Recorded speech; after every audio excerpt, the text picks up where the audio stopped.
Hi, good evening, everyone. Thank you for joining us at this webinar, which is also our first quarterly update on our FSM managed portfolios, or MAPs for short.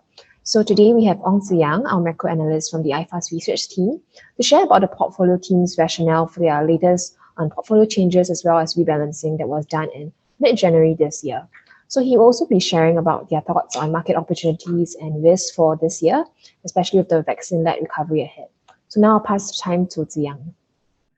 Hi, thank you, Sarah. So, without much further ado, let's start with the with the presentation. Hi, ladies and gentlemen. Thank you for taking your time out of your busy schedule to join us here today at our quarterly MAPS update webinar. I'm Ziyang, a senior macro analyst with IFAS. I'm also part of the team that manages the MAPS portfolio. So tonight, on behalf of the team, I'll be providing an update of our MAPS portfolio this year so far. Today's presentation will be split into four main parts. First, I'll be presenting on the performance of our portfolio in the fourth quarter last year, as well as the first 2 months of this year. Next, I'll elaborate on the latest changes we have made to the portfolio, specifically in mid-Jan, and explain our rationale for doing so. Next, I'll share my thoughts on the latest market movements and explain why we are well positioned for it. Last but not least, I'm going to open the discussion out for Q&A and try to address all the questions you guys may have about macro, markets, and the MAPS portfolio. So if you guys have been with us since the start of last year, you have known that market actually have quite a volatile performance across the year. But I think when it comes to the second half of 2020, that's when you've seen a lot of the markets have more or less recovered the sharp sell-off that we see in March, and in fact has been registering quite stable or quite solid returns. I think specifically for Asia equities, which is up about more than 20%. And this has to do with the kind of stronger COVID management, help the kind of management within the region itself, as well as China's stronger footing in terms of when it comes to economy versus the rest of the world. And for investors who have been with us for a while, we have known that our MAPS team actually have been overweight on Asia and EM at the start of 2020. In fact, because of that, our overweight position on Asia equities actually kind of contributed to much of our portfolio outperformance, considering that Asia equities were the one that were performing strongly in the later part of 2020. In fact, we also like to express our appreciation to our long-term MAPS investors. So despite the market volatility, as well as through sort of a global recessionary environment, our MAPS investors have generally kind of believed in our team and place faith in us to manage your portfolio for you. Over the period, we've actually received quite stable inflow of subscription on a monthly basis, particularly in the fourth quarter of 2020, as well as the first 2 months of this year. And therefore, we are actually quite pleased to share that the performance of the MAPS portfolio has been quite good over the last 5 months. As you can see over in this table, in 4Q and first 2 months of this year, almost the markets have continued to do really well, even though economic recovery has been a bit lackluster, particularly for your EM, like your Asia ex-Japan equities and your LATAM region has actually done pretty well in the fourth quarter. And in the first 2 months, your Asia equities continue to do pretty well, led by Asia as well as China. Of course, Latin American equities were fell a bit, partially because of the strong performance in fourth quarter, as well as some idiosyncratic factor to do with Brazil. But on the other hand, fixed income, the market hasn't been doing very well. But I think we have been positioning ourselves through equity overweight. So we kind of veer away from, I think we have presented a few times to say that in this environment, in this global inflationary environment, equities will definitely do a lot better than fixed income. And this kind of come true for large part, as well as our overweight in terms of Asia high yield have actually done pretty well versus the broad fixed income universe. So over the next few slides, I'm going to share with you our performances. For over the last 5 months, our growth portfolios have actually had quite a good run. The growth portfolios have returned between 4.8% and 16.6% across the months, with I think November being one of the best months for all our portfolios. Typically in November, it was the month whereby Biden won the US election. Whether Trump, of course, it was a result that a lot of the global investors kind of cheered on. At the same time, we are seeing a lot of positive vaccine development. In fact, since November and November, December, Jan, and Feb, that's when the kind of mass vaccination program starts moving very smoothly across the rest, around the world, especially within the developed market. And I think lately you've seen that in the US, although US cases in the US remain quite hot, it didn't really taper down across the whole of 2020. It starts to come down after the vaccination start to take effect. And looking ahead, we can expect the trend to continue on and the COVID situation to kind of make way for a global reflationary environment.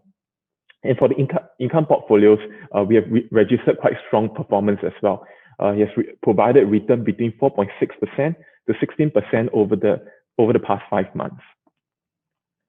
And I think more significantly, over the last 5 months, our portfolios across all conservative to aggressive have outperformed their benchmark both in 4Q as well as first 2 months of 2021. And that kind of conservative consecutive outperformance is something that we haven't seen before our MAPS portfolio for a while. And I think this is widely kind of attributed to the decisions we have made to overweight on Asia, as well as in the most latest month, in Jan, we actually took profit on and kind of downgraded our position into the kind of highly valued growth stocks, especially within your digital economy as well as your China tech, which kind of serve to shield us against the volatility that we have seen over the last few weeks. And the income portfolios as well, since their composition is roughly the same, the overweights are around the same. Over the last 5 months, we have consistently outperformed bench as well. So I think, so we set our sights for the months ahead. For this year, I think if any investors who have been with us, who have went through the What and Where event with us, we have known that for iFast for this year, we are actually quite optimistic. We think that this year is a prime for a global reflationary environment. In fact, it's a synchronized recovery due to sort of the vaccine. It's led by the vaccine. I mean, 2020's recessionary environment was mainly caused by the COVID situation, something that the rest of the much of the world did not anticipate or was not prepared for much of it. But with this vaccine with the mass vaccination program starting to roll out very smoothly across much of the developed market, in fact, within the emerging market as well, we are starting to see a lot of positivity in terms of a global recovery. So that also, but at the same time, we are also seeing a very supportive policy backdrop, both monetary and fiscal policy across much of the world, not just in the US, but in a lot of your emerging market nations, are actually very, very supportive. And we are seeing record budgets all around the world for your US, for South Korea, or for Singapore as well. And that will also see that I think earnings for companies and a lot of your equity indexes around the world took a huge hit in 2020. But looking ahead with this global reflationary environment, we can expect that a lot of the cyclical component in terms of the earnings will start to recover. on top of that, I think 2020 served as a really low base for your companies to kind of beat the bar. And looking ahead, 2020 was, I think looking back, 2020 was a year with a lot of risk factors. So your US presidential elections, which also comes together with the US-China trade tension. At the same time, the whole COVID situation, whether the vaccine is going to be we are going to see a vaccine anytime soon, was a lot of uncertainty. And looking ahead in 2021, a lot of this uncertainty has already faded. And we are looking, well, I think there is other risks, of course, which I'll talk about in terms of the inflationary pressure coming out in the market. But overall, the kind of risk backdrop that we are seeing is a lot milder this year compared to the last year. And I think more significantly, when in a post-crisis environment, when we are heading up towards an expansionary environment, we typically see that the growth within the emerging market nations were the one that will lead the rest of the world. And we have witnessed that in the post-dot-com boom, dot-com bubble, the great financial crisis, where the GDP growth within the emerging market nation rebound very strongly. And this year we see no difference. So we think that the global economic market cycle has sort of reset, and now we are into sort of the early expansionary phase of the global economic cycle. And as a result, to take advantage of that, we actually position our portfolios. We did a rebalancing as well as 4 major changes to our portfolio early in 2021 to kind of take advantage of that growth trend that we are seeing, the kind of market trends that we're seeing. At the same time, takes profit of our leading position. In fact, we kind of overweight on equities as well as a lot of our tech stocks that went up significantly. So we thought it was a good time to take profit on those positions and position the portfolios for an eventual rebound in the sort of the global reflationary environment. So in the fixed income side, we downgraded the SG-centric bonds, which is, and I mean the idea to overweight SG-centric bond at the start was for defensiveness. But this time we are trying to tilt towards more aggressive, towards a more global growth rebound kind of environment. For equity side, we downgraded digital economy and upgraded Latin America, which is kind of a prime target for the global growth rebound. We removed China tech at start early of the year, considering that the market have actually moved up quite a bit. And also we are seeing a lot of exposure to your big 3 China internet giants, such as your Alibaba, Tencent, Baidu, Meituan, within our Asia ex-Japan exposure, as well as our China fund picks. And removing that, we actually included global financials, which is one of the prime targets for a kind of a global reflationary environment. And I think the financials took quite a huge hit last year, given how sensitive it is to market conditions and economic conditions. But with economy growth starting to rebound across the world in 2021, global financials actually kind of in a very strong position to capture the kind of profit growth as well as the economic growth. So not only are the financial companies able to push out more loans, a lot of the provisions that they have increased last year against the losses can be unwind, and that will be very helpful for their earnings growth and kind of profitability ahead. And I think last but not least, we also did a fund switch from Nikko AM Japan Dividends, which is more tilted towards the defensive income generating companies towards the more growth oriented large cap, the kind of more growth oriented exposure in the JPM Japan equity funds. So over the next few slides, I'm going to talk about the 4 changes.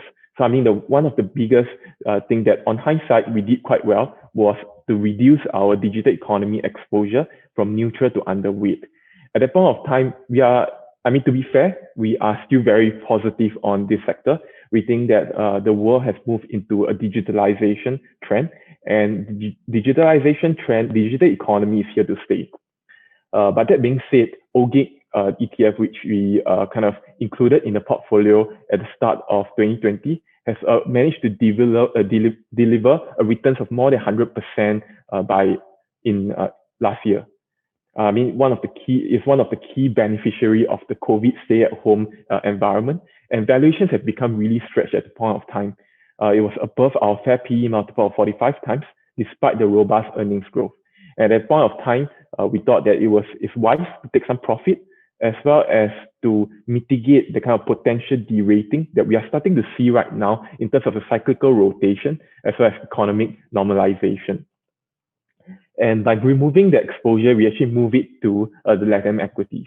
I think the decision to overweight LATAM equities is kind of our expression of our constructive views on EM equities, as well as commodities, with the fact that Latin America is one of the biggest exporters of a lot of your industrial based metals and your iron, your copper ores, as well as your crude oil are produced by your Latin America region. And they will be one of the key beneficiary of the increase in demand for all your industrial based metal, as the rest of the world, a lot of governments are tapping into infrastructure building to kind of boost growth across the world. So we are seeing that within China itself, within the Biden administration, where they are starting to look into some of their defunct or their a bit aging infrastructure, like your railways, your bridges, to kind of boost construction growth and which will kind of bring the entire economy up ahead. So a lot of the favorable catalysts are lining up. Although at this point of time, Brazil was faced with a bit of an idiosyncratic factor when the president actually did a few contentious decisions. But we think that this is quite temporary. This is something that is, of course, I mean, when it comes to a risk-off environment at this point of time, investors are a bit fearful. But I think moving forward, the big economic trends are there. That the global growth rebound, post-COVID pandemic economic normalization, your upcycle within your commodities, as well as your broad US dollar weakness, are key factors that are lining up to kind of do well for your Latin America equities. So we think that Latin America equities actually have ample of catch-up potentials ahead of more than 20% upside by the end of this year. In fact, if the global reflationary trade the momentum were to come on more strongly, we won't be surprised to see that kind of upside potential that we expect materializing by this year itself. As part of our expression towards sort of the global recovery, we also added a global financial sector into the supplementary allocation. So this applies mainly for your moderately aggressive, as well as your balanced portfolio, which has the supplementary allocation portion. So we think that global financials is a key part it's one of economically sensitive industry. And it's a major way to kind of benefit from the cyclical rotation away from your high growth tech, which we are seeing it in the market right now. And so you ultimately kind of shift, having an exposure towards the global financial sector will definitely be able to allow us to capture some of that rotation. And I think earnings will see a robust rebound, driven by sort of the fall in the loan loss provision by banks around the world. So if you look at it based on not just your US banks, which is starting to taper down some of that loan loss provision, loan growth is going to be quite strong as the economy starts to pick up. And I think right now the steepening yield curve is going to be good for the net interest margin, which will kind of boost your interest income for your banks, which will definitely drive sort of recovery in terms of earnings for your global financial sector. And I think the last change we did was to add an overweight towards Asian high yield. At this point of time, we think in this, at the point of time, the yield environment is, I think on the low end, was compressing quite a lot. And in terms of valuations, we think that Asia high yield is where it's still very attractive versus the broad-based fixed income market.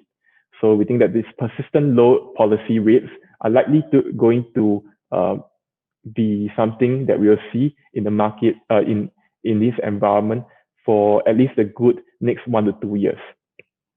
And at this point of time, we think that holding your SG-centric bonds are definitely not going to be something that is rewarding for our investors as well as our portfolios.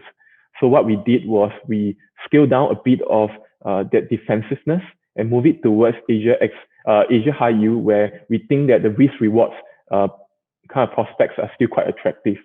We think Asia high yield not only offers a combination of good coupon returns, kind of a yield pickup when investors start to tilt towards Asia high yield, given that the economy, sort of the economic environment within Asia is starting to recover, and also in terms of duration, it has one of the its shortest duration compared to other fixed income segments. That also means that it's less sensitive to your interest rate changes, especially on your long end, which you are starting to see in the market at this point of time, where your US 10-year Treasury bond yields suddenly surged from 1% to 1.5% over the period of last 1 to 2 months. We think that Asia high yield will be least susceptible to that kind of movements. And in terms of risk reward measure, Asian high yield is really quite attractive, and therefore at start of Jan, we further overweight on this particular segment. So overall, we are still quite positive on the equities. We still hold an overweight of 5% over fixed income, because this the environment ahead is pointing towards a global reflationary, global recovery kind of environment, where equities with its more risk-seeking attributes will be a lot more attractive than the kind of defensiveness we come to expect for fixed income. And in terms of portfolio positioning, after the latest changes, we are overweight. We're still overweight on your Asia, on your EM bonds, as well as in terms of equities, we are further overweight on Latin America, Asia, and of course China itself.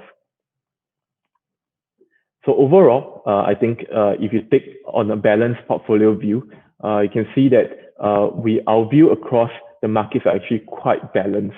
We have exposure both within the safer fixed income side, as well as a lot of your aggressive high growth. So we kind of straddle in between the global cyclical recovery, as well as still keeping exposure to your secular high growth sectors such as your digital economy, your semiconductors are still have sizable representation within the portfolio itself. And of course, Asia's stronger economic footing versus the rest of the world is something that we like to express in our portfolio. And as a result, you can see that Asia ex Japan within the equity segment itself has the highest representation. I think we will come to the last part, which is to address some of the more current fears that we are seeing in the market right now. So I think if you have been following the news recently, you have heard that a lot of the market has been reacting quite negatively to kind of your inflation fears.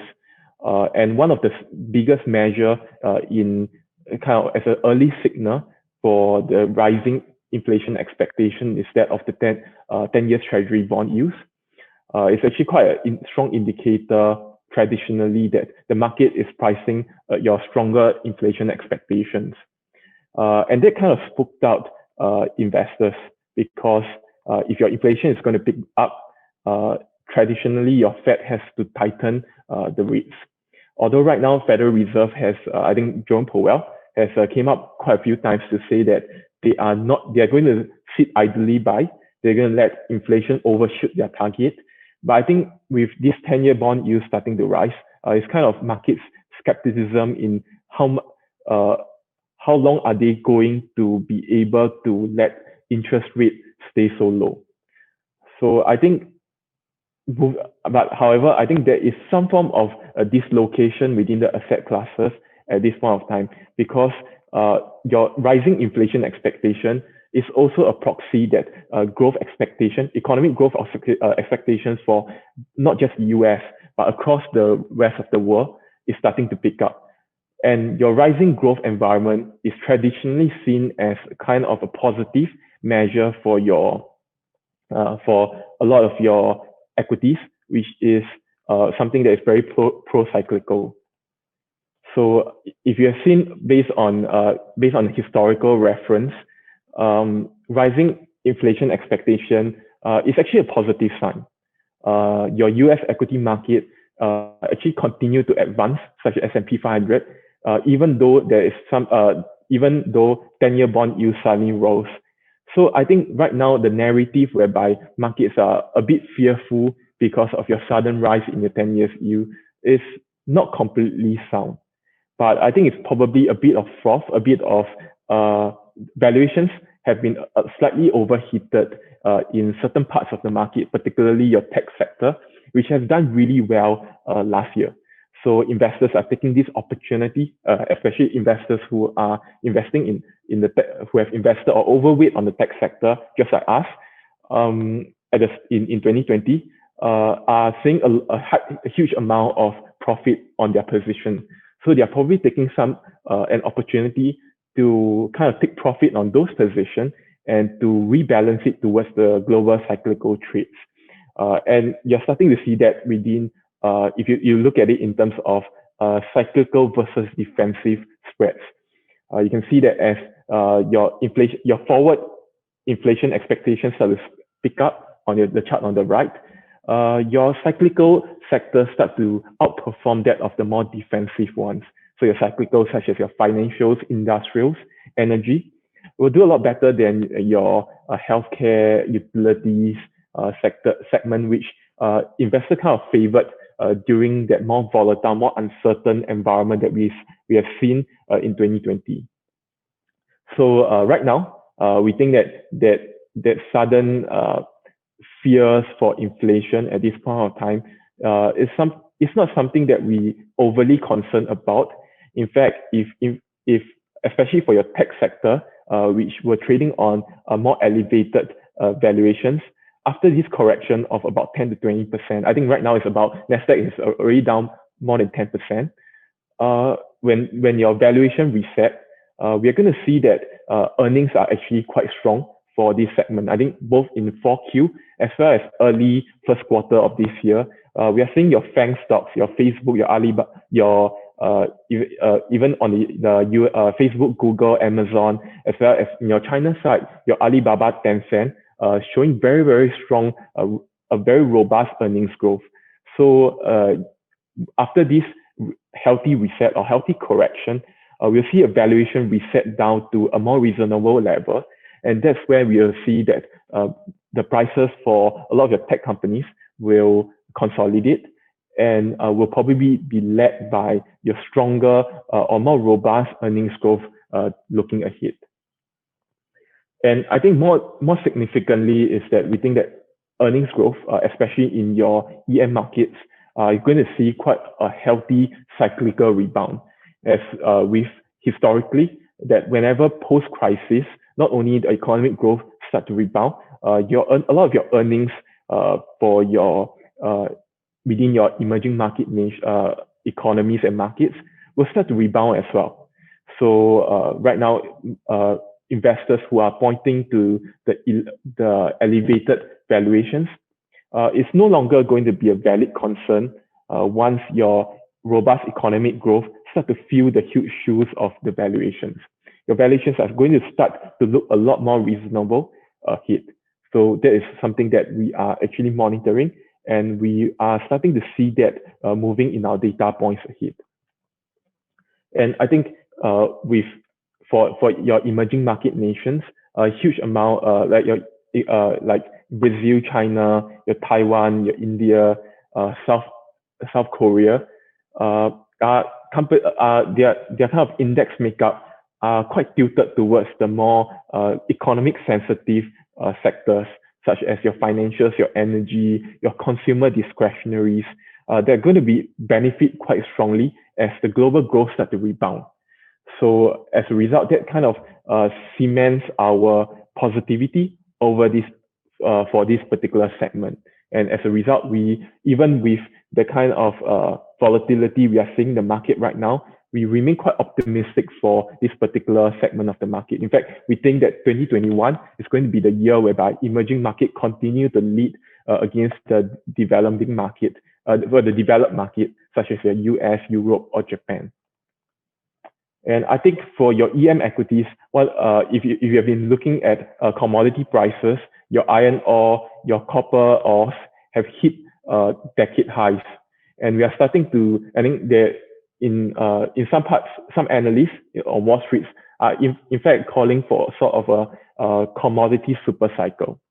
And that's usually kind of symptomatic of the start of the new economic, new market cycle, global economic cycle in the expansionary phase, where the rest of the world are kind of starting to ramp up their demand for your construction materials, for your equipped machineries that requires a lot of steel, requires a lot of your oil consumption, a lot. So if your factory activities start to rebound, you're going to see a lot of the demand starting to pick up for all your base industrial metals and your fuel as well.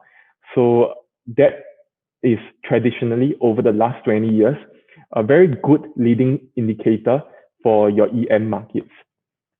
And not only, and one of the key reasons why is because if earnings will start to pick up, your fundamentals for a lot of your emerging market equities are starting to going to look a lot better.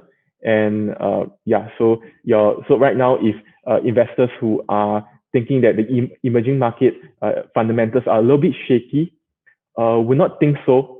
Maybe in the next the next 3 to 6 months, you're going to see that earnings are starting to come back up, and a lot of your elevated valuation or high valuation kind of arguments are no longer going to be that valid looking ahead. So as overall, for our MAPS positioning at this point of time, we are still quite pro-risk. We think that the environment ahead clearly points to that of a global reflationary environment. And as a result, for the market, for our portfolios to outperform that of the broad, our benchmark, we are still quite happy to overweight on your emerging market nations, emerging market equities, your Asia ex-Japan equities, your LATAM equities, as well as a lot of your EM bonds and your Asian high yields. We'll still stay quite neutral on your developed market equities, as well as some of your more defensive SGD-centric bonds, as well as your Asian investment grade bonds, and while staying slightly underweight for your tech sectors at this point of time, given that we think that the correction or the cyclical rotation momentum is still going to be quite strong. But that being said, we are actually quite positive into the more structural growth sector, the tech sector, where we think that moving ahead, the digitalization trend is something here to stay. So once the kind of corrections start to be fully priced in, the kind of a cyclical rotation start to be fully priced into the market, we may make some changes to start to look back into your digital economy, your tech sector, while taking profit of your more cyclical positioning at this point of time. On a supplementary allocation, we are quite, I think, partly because of the sort of global reflationary environment, and at the same time, I think the mass vaccination drive around the rest of the world is going to take some time. So at this point of time, I think the kind of work from home, study from home environment is likely going to persist for at least the first half of this year, if not the rest of the year. And the semiconductor industry is at one of the main beneficiaries for it. And I think not only that, there is a lot of demand coming from different other segments now.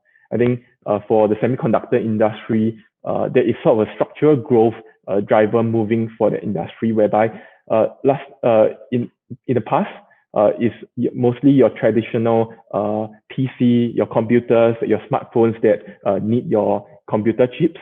But at this point of time, we are also starting to see rising silicon content within your more like your household appliances, as well as your automotive.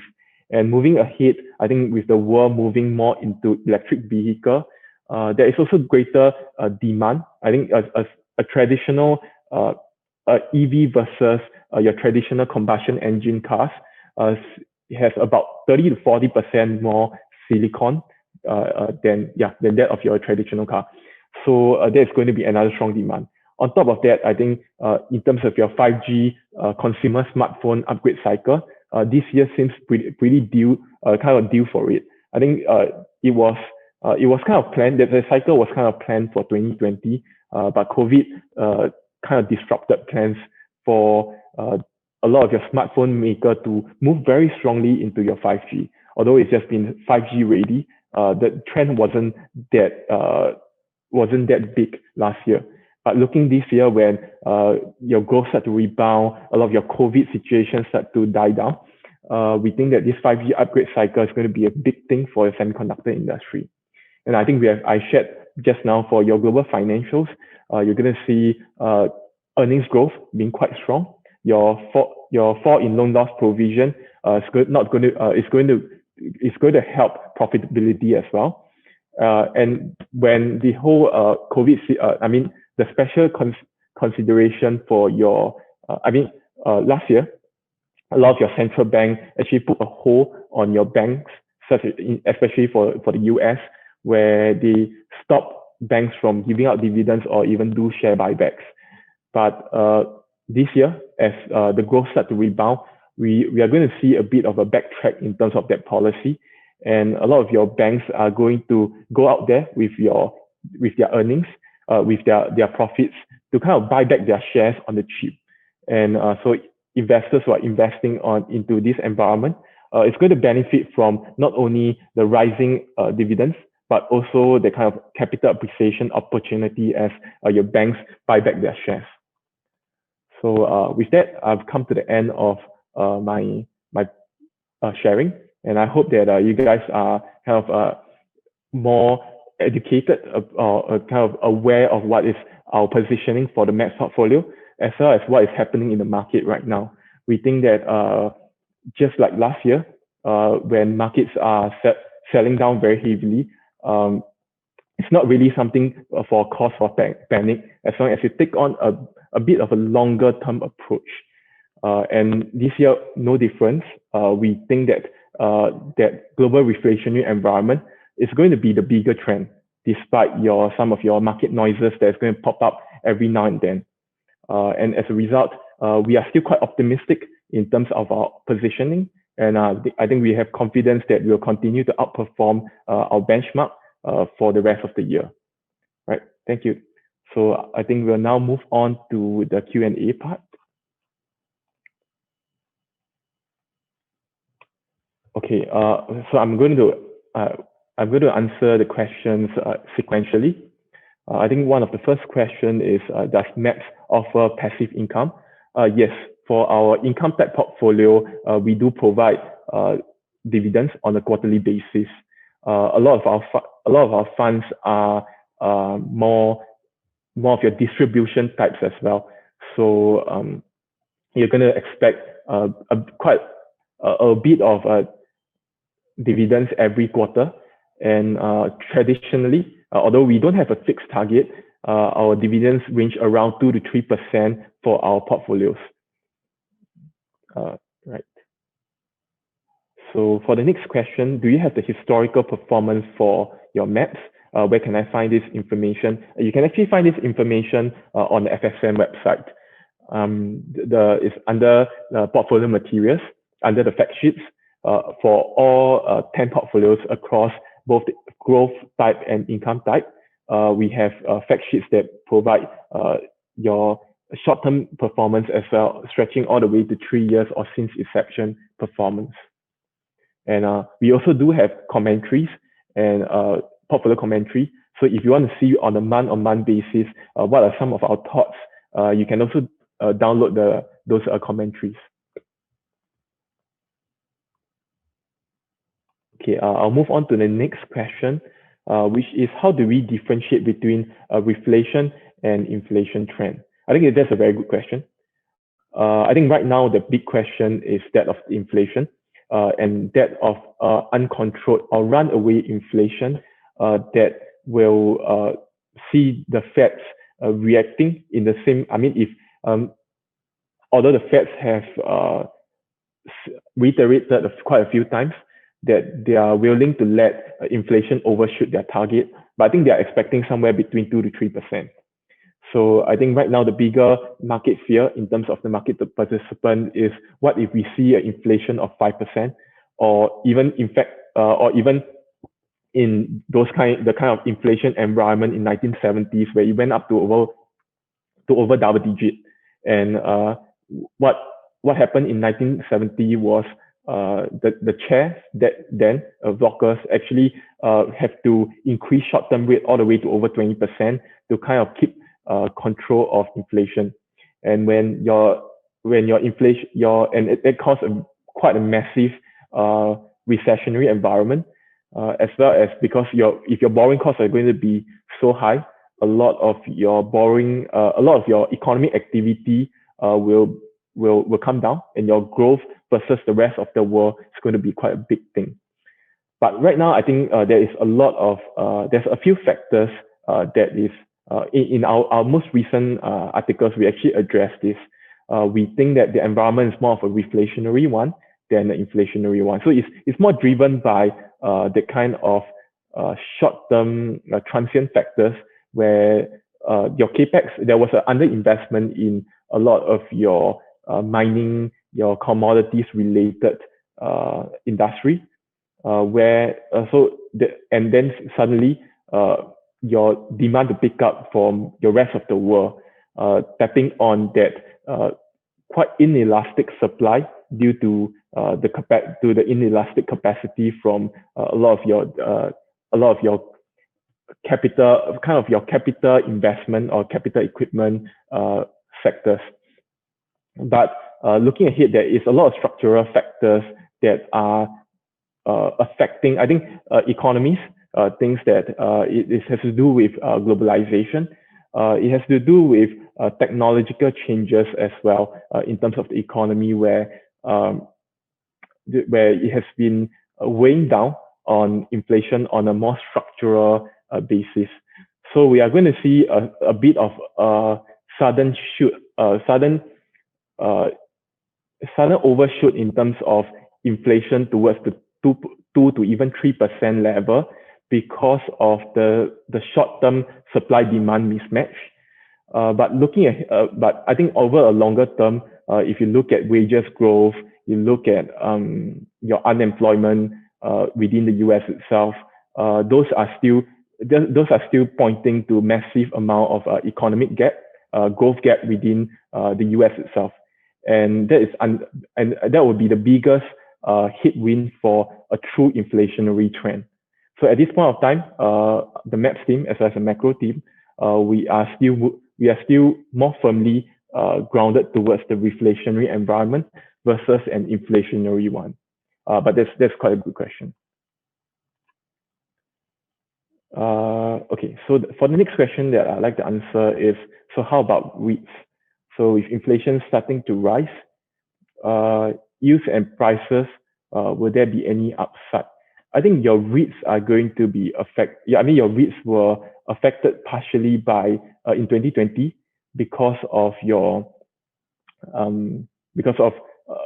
everyone were to stay at home, economies were closed. But I think reopening of your economy is going to be a key thing. It's going to be a quite key boom for your REITs. I think, but for REITs environment itself, the devil's in the details. I think for your hospitality REITs, it's probably still going to see kind of a lagging return. I think international travels, especially when it comes to Singapore, I mean, Singapore REITs are mainly, especially a hospitality REIT, are quite dependent on your international tourism. And with international travels probably not going to return significantly this year, you're probably still going to see a bit of a headwind. But for a lot of your logistic REITs, your office REITs, I think they're still going to do really well as the economy starts to recover. I think interest rates are starting to pick up, and it's also going to be quite a significant component for your REITs as well, because your REITs borrowing costs, your financing options, your financing costs are going to be affected by your rising interest rates. So, but I think right now for your more policy-driven REITs are probably going to stay at the lower end to kind of boost the economic growth, or to support the kind of growth momentum ahead. So we kind of think that at this point of time, the upside or the kind of price momentum drivers are a lot more than your kind of weakness caused by your rising financing costs or stuff like that. So I think overall, it's going to be a mixed bag. But your office as well as your industrial REIT, your logistic REITs are going to do a lot better than, say, your hospitality REITs that are still kind of in the limbo state. Right. Next question that I'd like to answer is, if interest rate rise with inflation, what's the implication on China A share equity? I think that is quite a good question. That's something that I've been looking at recently.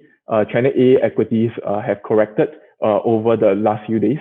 I think one of the key reason was to do with, I think, more of the policymakers from PBOC as well as the Premier Li Keqiang actually came out to warn a bit of a debubbling or deleveraging in terms in its financial market as well as its economy. And I think inflationary pressure is still quite muted within China itself. So and I think the kind of what I think more of the sell-off has to do with the kind of warning from policymakers. But overall, we think that interest rates are likely going to stay put. Because I think the inflationary pressure is actually not very significant within China at this point of time.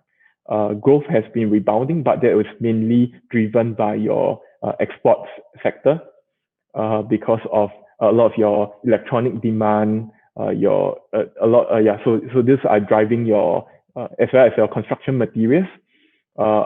Within the US itself, a lot of the home building is within the US, is driving demand for construction materials from China. And but in terms of the consumer, it's still quite consumer sector, which is a key part in driving inflation. It's still quite lagging within China itself. So I think we are not going to see a very accommodative interest rate or monetary policy coming out from China. But that also means that we also won't see a very significant tightening in terms of interest rates. I think the government, the policymakers still want to encourage some form of economic growth this year of about 6 to 8%. And I think the kind of correction we are seeing right now is going to be somewhat temporary.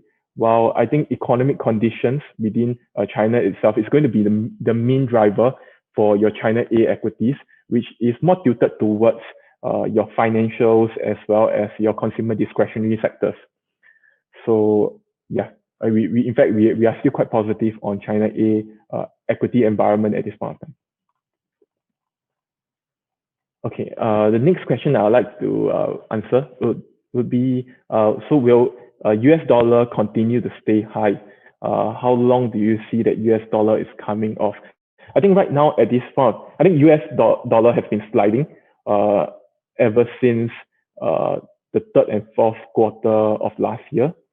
And I think I'm not sure whether I've shown you guys the chart just now. I think I don't have the chart here. Yeah, but US dollar moves in cycles, in kind of multi-year cycles.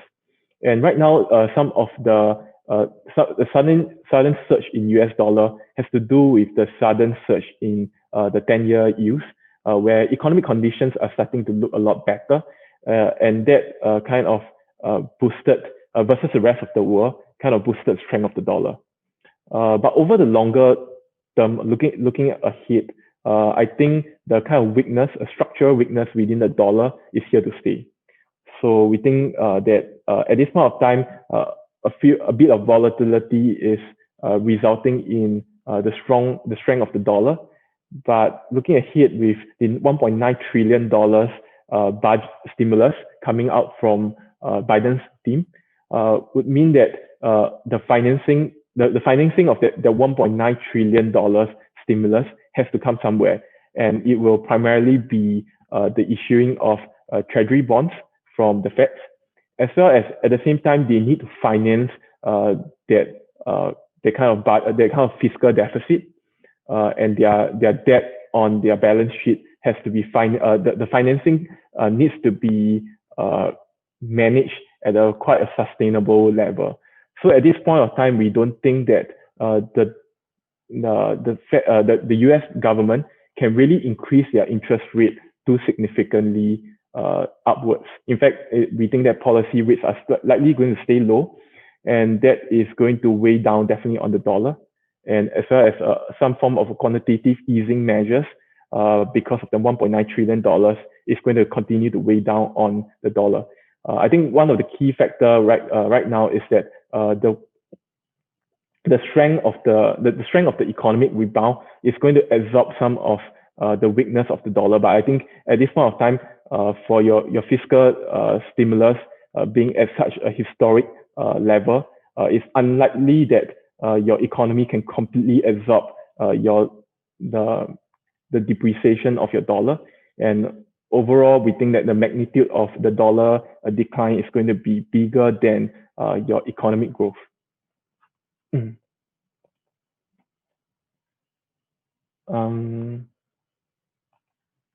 Right. I think so. Why is the global financial funds in MAPS not the one recommended by FSM? I think this is a very good question. So in our recommended funds list that we have released, is actually that particular pick is more for a vanilla option. Is for someone who has not much exposure towards financial, because that fund is more traditionally into your big US banks, such as your Citibank, your Goldman, your JP Morgan. So these are the big companies, not just in the US, but across the rest of the world. But a huge amount of the funds is being allocated towards the US environment itself. So we think that when we select funds within when we select funds for the recommended funds list, it's more like for someone who is new to investing and is evergreen in terms of the exposure towards your financial sectors within for their portfolios. For the global financial funds that we have selected for MAPS, it has a bit more exposure towards your fintech. So it has a lot of your technology component. So for a lot of your investors who are already, I think right now across majority of our investors' portfolio, the non-MAPS one, we can see that everyone is quite concentrated into tech.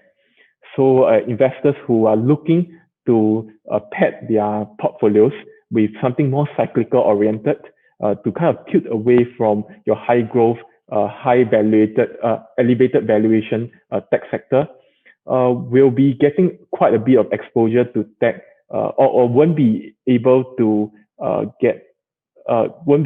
fully capture the kind of cyclical recovery coming from your more traditional banks and financial services firms. So, but that being said, the reason why we chose the BlackRock World Financials is that we are actually quite comfortable with holding a bit more technology component, having actually reduced our digital economy exposure as well as our China tech exposure. So yeah, I hope that answers your questions. For the next question, so what is the recommended funds for global? I think that one you can actually, yeah, I mean, you can take a look at our fact sheets, and you can see what are the funds that are we are holding in our MAP portfolio.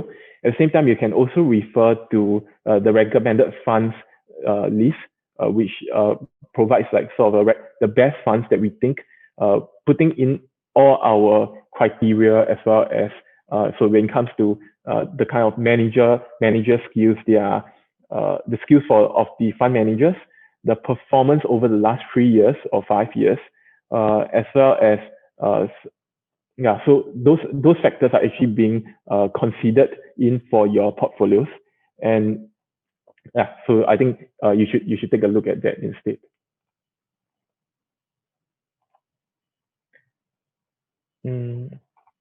Okay, I think because of time constraint, I can't go through all the questions that you guys have. There's quite a long list of questions. So at the end of this presentation, we are going to collate some of the more frequently asked questions. We are going to put in our replies, and then we are probably going to either launch it as an article or even as sort of as an EDM out to you guys to address some of the key concerns that you guys have. So before I end off, I'll maybe take one last question, which is why the overweight in your financial sector? How about your fintech funds, such as your BlackRock fintech fund, global funds? I think I have kind of answered it, but the reason why we chose more traditional, more tilted towards your traditional financial sectors or your banks is because they are going to be the main beneficiary. I think firstly, they were lagging a lot of your tech stocks that has actually had quite a good run in 2020 as well as the first 2 months of this year. And we think that in the global inflationary environment, a lot of your traditional banking companies are going to be at the forefront of benefiting from that trend. But a lot of your fintech companies are sometimes classified as technology and have been running ahead of itself in terms of valuation and in terms of its. So a lot of them are trading at very high value, and some of them are not making a significant amount of earnings as well. So I think at the start of this year, we were seeing that kind of rotational between cyclical towards from your high growth tech stocks towards your more cyclical sector were to be something that is a risk factor to watch. And as a result, we don't want to be caught in that kind of rotation, which we are seeing it materializing in the market at this point of time. So once the tech sector kind of consolidated or gets sold down a bit more than we would like it to be, that's when we will probably consider to include some of your fintech funds or even increase our exposure towards your technology companies, which over the last few quarters in Q4 as well as the start of this year, they are actually registering very, very strong earnings. So with your valuation starting to come down, while your earnings growth continue to go strongly ahead because of your secular growth drivers, as well as a key beneficiary of the kind of more work from home trend that is on a more digitalized economy trend that we are seeing taking hold of the global economy. I think, yeah, it's something that we are watching closely. The team are watching closely to kind of include in our portfolios. All right. With that, thank you guys for your attention. We are still receiving a lot of questions. So like I said just now, the team and I, we will collate some of the key questions and try to provide the answers that I provided just now, and to put it out as either as an article or even as an email to you guys, so that you guys can have your your questions answered. So with that, I've come to the end of my presentation, and look forward to speaking to you guys again for the next quarterly update. Thank you. Okay, thanks, Siang, for that session. We hope that for all of you attending, that it has brought a lot of clarity to what are some of the portfolio changes and the updates, especially for the upcoming months, what are the outlook. Yes, so actually in the chat function, I've also pasted some useful links that Siang might have mentioned during the Q&A as well. So the recommended funds list, as well as the MAPS fact sheets. So do note when you go to the MAPS fact sheets, by default, it will be showing the auto sweep account. So you need to toggle in. Then you can see the various information for all the portfolios. Yeah, so with that, we've come to the end of today's session. Thank you.